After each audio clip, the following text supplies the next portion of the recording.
প্রিয় দর্শক, আজ একটু আন্তর্জাতিক আলোচনা করি। আন্তর্জাতিক এই কারণে যে এই যে ইরানের সঙ্গে যুক্তরাষ্ট্র এবং ইসরায়েল মিলেমিশে একসঙ্গে যে যুদ্ধ করছে, এটা আমাদের এখান থেকে অনেক দূরে, কিন্তু আমরা এটার প্রভাবকে অস্বীকার করতে পারছি না। এর প্রভাব আমাদের এখানে পড়েছে, আমাদের পেট্রোল পাম্পে পড়েছে, আমাদের তেলের বাজারে পড়েছে, জ্বালানি তেলের বাজারে, এবং সব মিলিয়ে আমাদের দ্রব্য মূল্যও পড়ছে। আর তারও চেয়ে বড় কথা, ইরান তো আমাদের পৃথিবীরই একটা অংশ, একটা মুসলিম কান্ট্রি সেটা। এবং তারও চেয়ে বড় কথা, এই যুদ্ধের ইরানের কোনো অংশগ্রহণের কোনো প্রয়োজনই ছিল না। ইরানের উপরে যুদ্ধটা আসলে চাপিয়ে দেওয়া হয়েছে।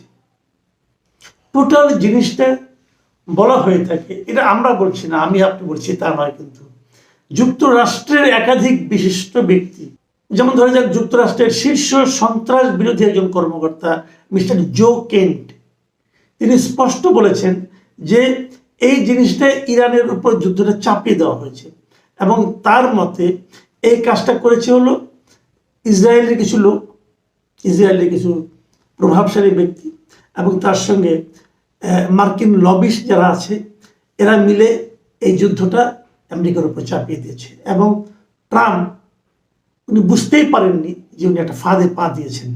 এটা কিন্তু অনেকেই বলতো, যেমন এইবার ট্রাম্প যখন ইলেকশন করে, ইলেকশনের আগে অনেকেই বলতো যে ট্রাম্প আগের বার যখন এসেছিলেন তখন উনি কোনো যুদ্ধে জড়াননি, এবং যুদ্ধ বিরোধী একটা ইমেজ নিয়ে কিন্তু ট্রাম্প এবার নির্বাচন করেছিলেন।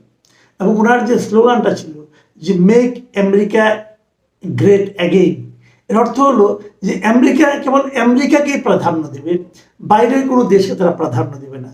বাইরে এখানে সেখানে প্রতিটা যুদ্ধ কিন্তু খুব ব্যয়বহুল ব্যাপার, বাইরে যাবে, যুদ্ধ করবে, অনেক অর্থ অপচয় হবে, এই ঝামেলায় ট্রাম্প যাবে না। ট্রাম্প আমেরিকাকে নিয়ে ভাববে। কিন্তু এবার দেখা গেল দায়িত্বে আসার পরেই উনি সেই যুদ্ধেই কিন্তু আসলে জড়িয়ে ফেললেন। এবং তার হচ্ছে বড় কথা, ট্রাম্পের এই যে মেক আমেরিকা গ্রেট অ্যাগেইন, এই যে স্লোগানটা ছিল, যে ক্যাম্পেইনটা ছিল, এই ক্যাম্পেইনের মূল যে দুজন ব্যক্তি ছিলেন, একজনের নাম হলো টাকার কার্লসন এবং একজন টেইলর গ্রিন। এই দুজন কিন্তু এই স্লোগানটার পেছনে মূল ভূমিকা পালন করেছিলেন। এই দুজন লোকই এখন এই ট্রাম্প যে যুদ্ধ করছে তার বিরোধিতা করতেছেন। এই দুজনই বলেছেন, এবং ওনারা এটাও বলেছেন স্পষ্ট করে, ট্রাম্প সম্পর্কে একটা মন্তব্য করেছেন, খুবই এই মন্তব্য একটু আপত্তিকরী মনে হবে আপনাদের কাছে। তারা বলেছেন যে ট্রাম্প আসলে পাগল হয়ে গেছে, এই যুদ্ধে আমেরিকার কোনো ফায়দা নেই। এবং ঘটনা কিন্তু তাই, এই যুদ্ধে আমেরিকার কোনো ফায়দা নেই। ভেনেজুয়েলার প্রেসিডেন্টকে উঠিয়ে নেওয়া, অথবা ইরাককে আক্রমণ করা, এই যে দেশগুলো আক্রমণ করা রাতারাতি, একদিন, 2 দিন, 3 দিনের মধ্যে কিন্তু দেশ শেষ হয়ে গেল। কিন্তু এরকম ফায়দা হাজার মাইল দূরে থাকে ইরানের কাছ থেকে আমেরিকা আদায় করতে পারবে না। কারণ ইরানের যে ভৌগোলিক যে অবস্থান, এখানে উপনিবেশ কায়েম করা ইরানের উপর খুব কঠিন। একটা দেশের উপর যে উপনিবেশ কায়েম করা, অন্য একটা দেশ এসে তাকে শাসন করা, করায়ত্ত করে রাখা, করদ রাজ্যে পরিণত করা, এর জন্য কিছু কিন্তু উপাদান লাগে, কিন্তু সেই উপাদানগুলি একটাও ইরানের সঙ্গে নাই। এবং ইরানের ইতিহাসে এখন পর্যন্ত অনেক লোক তৈমুর লঙ্কন, অনেকে ইরান দখল করার জয় করেছে, কিন্তু কেউ কিন্তু দখল করে থাকতে পারেনি। ইরানে একদিকে পাহাড় পর্বত শৃঙ্গ আছে অনেকগুলো, একদিকে পর্বতমালা। আরেকটা জিনিস হলো কালচার। ইরানের কালচার কিন্তু খুবই পার্সিয়ান কালচার, এটা কিন্তু খুবই রিচ। কালচারালি যে দেশ খুব সমৃদ্ধ হয় তাকে পদানত করে রাখা কিন্তু খুব কঠিন। এবং এখান থেকে আমেরিকা তাহলে কি গেইন করবে? কিছু গেইন করার নাই আমেরিকা। তাহলে আমেরিকা এটা করছে কেন? অনেকে বলছে যে ইসরায়েলের পাকে পড়ে কাজটা করছে। আপনারা জানেন ট্রাম্পের মেয়ের জামাই কিন্তু কুশনার, সে কিন্তু ইহুদি, এবং তারও এখানে একটা বড় প্রভাব আছে এখানে যুক্ত হওয়ার ক্ষেত্রে। ট্রাম্পের এখন বড় ঝামেলা যেটা, পুরো ইউরোপ এখন বড় ঝামেলা যেটা পড়েছে ট্রাম্প সহ, এটা হলো গিয়ে তেলের দাম। প্রত্যেকটা দেশে কিন্তু তেলের ক্রাইসিস শুরু হয়ে গেছে, তেলের দাম বাড়তে শুরু করেছে। এবং ইউরোপের তেলের দাম বাড়লে পর কি হবে? ওই দেশে যারা প্রেসিডেন্ট আছে, যারা ক্ষমতায় আছে, শাসক শ্রেণী, তারা কিন্তু অজনপ্রিয় হয়ে যাচ্ছে। এবং এই তেলের দাম বৃদ্ধির পেছনে মূল কারণটা হচ্ছে হরমুজ প্রণালী। আপনারা জানেন যে হরমুজ প্রণালী ছোট্ট একটা প্রণালীর মতো আছে, ছোট্ট একটা মানে প্রায় 32 কিলোমিটার পাশে একটা ছোট্ট জায়গা আছে। ওই জায়গা দিয়ে তেলের যত পরিবহন হয় পৃথিবীতে তার 20% পরিবহন ওই জায়গাতে হয়, এবং ওটা হলো ইরানের একদম সঙ্গে। ইরান ওটা আটকে দিয়েছে, বলছে এখান থেকে আমরা কাউকে তেল নিয়ে যেতে দেবো না, এবং এর প্রভাব কিন্তু সব জায়গায় পড়ছে। এমন পরিস্থিতিতে ট্রাম্প এখন তার ইউরোপিয়ান যারা মিত্র ছিল এতদিন, যাদের সঙ্গে ন্যাটো গঠন করা হয়েছিল, সেই ন্যাটোর সদস্য দেশগুলোকে বলছে যে আপনারা যান, যে সেই হরমুজ প্রণালীটাকে ঠিকঠাক করেন, ওখান দিয়ে জাহাজের তেলবাহী জাহাজের যাতায়াতটাকে স্মুথ করার চেষ্টা করেন, এবং এই জন্য আপনারা আপনাদের যুদ্ধ জাহাজগুলো ওখানে পাঠান, যাতে নাকি ইরান যুদ্ধ জাহাজ দেখে ওখান থেকে সরে যায়। তার মানে এই যুদ্ধে ট্রাম্প ইউরোপের দেশগুলোকেও তার সঙ্গে একীভূত করতে যাচ্ছে। এখন ইউরোপের দেশগুলো বলছে ভাই এই যুদ্ধ তো আমরা শুরু করিনি, আর এই যুদ্ধ শুরু করার সময় আপনি তো আমাদেরকে বলেননি, আমাদের সঙ্গে আলোচনাও করেননি, আপনি নিজ দায়িত্বে যুদ্ধ শুরু করেছেন ইসরায়েলকে নিয়ে, তো এই ঝামেলায় আমরা কেন ঢুকবো? এই জন্য তো ট্রাম্প কিন্তু জানাতে পারছে না। ট্রাম্প এখন বলছে তাহলে কিন্তু ন্যাটো দুর্বল হয়ে যাবে, হ্যান হবে ত্যান হবে, বলতেছে আপনার ন্যাটো সদস্য আপনাদের করতে হবে। কিন্তু সমস্যা হচ্ছে এই ইউরোপেরই বেশ কয়েকজন রাষ্ট্রনায়ক প্রতিরক্ষা মন্ত্রী তারা বলেছেন যে ন্যাটো তো তৈরি করা হয়েছে আত্মরক্ষার জন্য, যদি আমাদের কোনো দেশকে কেউ আক্রমণ করে তাহলে আমরা সবাই মিলে সে আক্রমণ প্রতিরোধ করব। কিন্তু অন্য একটা দেশকে যখন আমরা আক্রমণ করতে যাব তখন তো ন্যাটোর কোনো ভূমিকা নেই, কারণ আপনি তো ন্যাটোভুক্ত দেশগুলির সঙ্গে কথা বলে তারপর আক্রমণ করেননি, আপনি আপনার মতো করে আক্রমণ করছেন। এখন আপনি সামলান, কথা কিন্তু সিম্পল। আপনি ওনাদের কথাগুলি শুনলে পরে আপনারা কিন্তু ব্যাপারটা বুঝতে পারবেন। যেমন ধরেন যুক্তরাষ্ট্রের যে প্রধানমন্ত্রী আছেন কিয়ার স্টারমার, উনি কি বলেছেন? উনি গত সোমবার দিন একটা সংবাদ সম্মেলন করেছেন, এবং সেখানে উনি বলেছেন যে তার দেশ ইরানের সঙ্গে বিস্তৃত এই যুদ্ধে জড়াবে না, এবং তিনি স্পষ্ট করে বলেছেন আমি পরিষ্কার করে বলতে চাই এটি ন্যাটোর কোনো অভিযান নয়, আর কখনো সেভাবে ভাবাও হয়নি। তার মানে যুক্তরাজ্য মানে ইউকে, ব্রিটেনকে, ইংল্যান্ডকে আর কি যুক্তরাষ্ট্র তার সঙ্গে পাচ্ছে না। জার্মানির প্রতিরক্ষামন্ত্রী কি বলেছেন?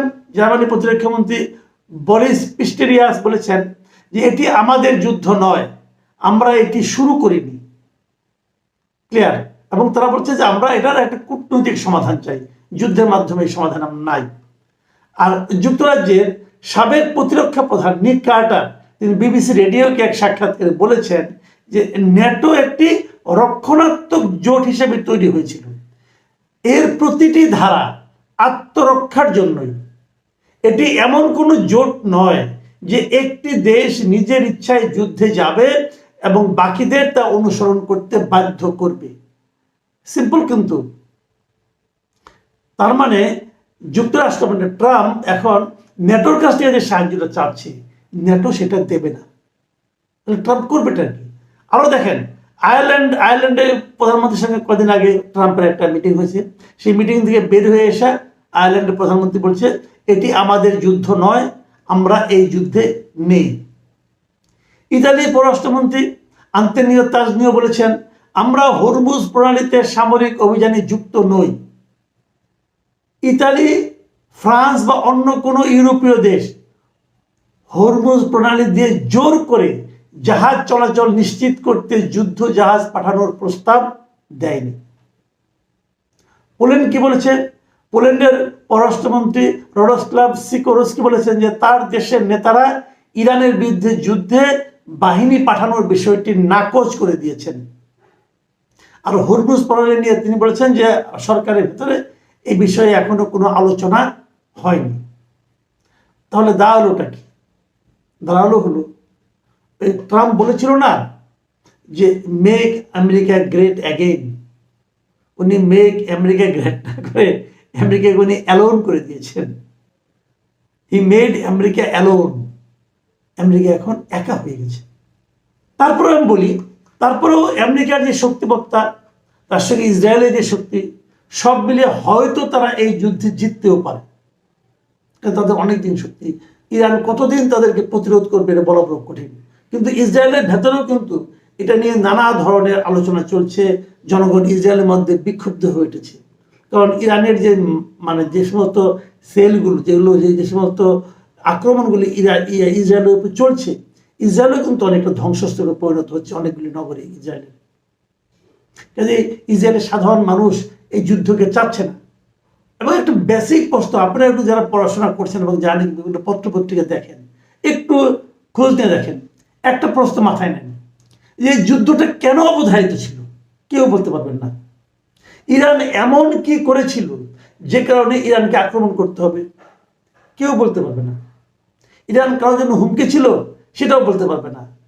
এই যে আপনি আমেরিকার লোকজনকে দেখলেন, তো আমেরিকান যে প্রতিরক্ষা বিষয়ক যে সন্ত্রাসবাদী যে ভদ্রলোক, উনি তো নিজেই বলেছেন, এই যে ক্যান্ট, উনি তো বলেছেন যে ইরান এমন কিছু করেনি যার কারণে এই যুদ্ধটা মানে খুবই প্রয়োজনীয় ছিল।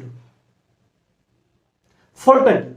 ট্রাম্প মাঝে মাঝে সংবাদ সম্মেলন করতেছেন, করে বলতেছেন আমরা যুদ্ধে জিতে গেছি, আমরা যে কোনো সময় ইরানকে শেষ করে দিতে পারি, অমুক করতে পারি, তমুক করতে, মানে তার মানে কথার ফুল। আপনি দেখবেন, আপনার যদি সোশ্যাল মিডিয়ায় যান, দেখবেন ট্রাম্প নানা রকম বক্তব্য দিচ্ছে, সেই বক্তব্যগুলো কিন্তু রিল আকারে বেরোচ্ছে এবং প্রত্যেকটা ফানি, খুবই ফানি। ওনার কথাবার্তা খুবই এলোমেলো হয়ে গেছে, মেয়ে লোকটার বয়স হয়েছে এবং কথাবার্তা কিন্তু খুবই এলোমেলো হয়ে গেছে। উনি কিন্তু কথাবার্তার মধ্যে কোনো ধারাবাহিকতা রাখতে পারছেন না। এই বলতেছেন আমরা যুদ্ধে জিতে গেছি। আপনি যদি জিতেই থাকেন, তাহলে আবার ইউরোপিয়ানদের হাতে পেয়ে ধরতেছেন কেন যে আপনারা আসেন? এটা একটা কমন সেন্সের ব্যাপার না? যদি আপনি যুদ্ধে জিতেই যেয়ে থাকেন, তাহলে ইউরোপিয়ানদের হাতে পেয়ে ধরছেন কেন? তারা একজন দুজনকে লোক মারতেছে। এর মধ্যে দেখলাম ইসরায়েল আবার ঘোষণা করছে যে এখন ইরানের যে কোনো শীর্ষস্থানীয় অথবা উচ্চপদস্থ কোনো কর্মকর্তাকে মারার জন্য কোনো পারমিশন লাগবে না, মেরে ফেললে হবে। মানে কতটা বেপরোয়া তারা হয়ে গেছে। কিন্তু সমস্যাটা হচ্ছে ইরানের স্ট্রাকচারটা এমন, একজনকে মারতেছে, আরেকজন নিচ থেকে উঠে আসতেছে। ইরানের পররাষ্ট্রমন্ত্রী বলেছেন ওদের যে আমাদের এটাই ফরম্যাট, আপনি কয়জনকে মারবেন মারেন, মারার পর আরেকজন দেখবেন ওই দায়িত্ব নিচ্ছে। কেউ কোনো ভ্যাকুয়াম, কোনো শূন্যতা তৈরি হবে না। এই যখন দেশের অবস্থা এবং সেদের দেশের মানুষের মধ্যে এত দেশপ্রেম, সেই দেশকে জয় করা আসলেই কঠিন। কিন্তু যে প্রসঙ্গটা সবচেয়ে গুরুত্বপূর্ণ, যে এই সময়ে একটা দেশের উপর এরকম আক্রমণ চালানোটা ঠিক কিনা। আমেরিকা যে কাজটা করেছে, প্রথম যে কাজটা করেছে এই যুদ্ধের মধ্যে, যে আমেরিকান যে বোমা এসে একটা স্কুলে পড়লো, 165 জন শিশু, গার্লস স্কুলের 165 জন শিশু নিহত হলো, এটার কোনো ব্যাখ্যা কিন্তু ট্রাম্প এখনো দিতে পারছে না। আপনি যুদ্ধ করবেন করেন, কিন্তু নিরপরাধ শিশুদের কেন হত্যা করবেন?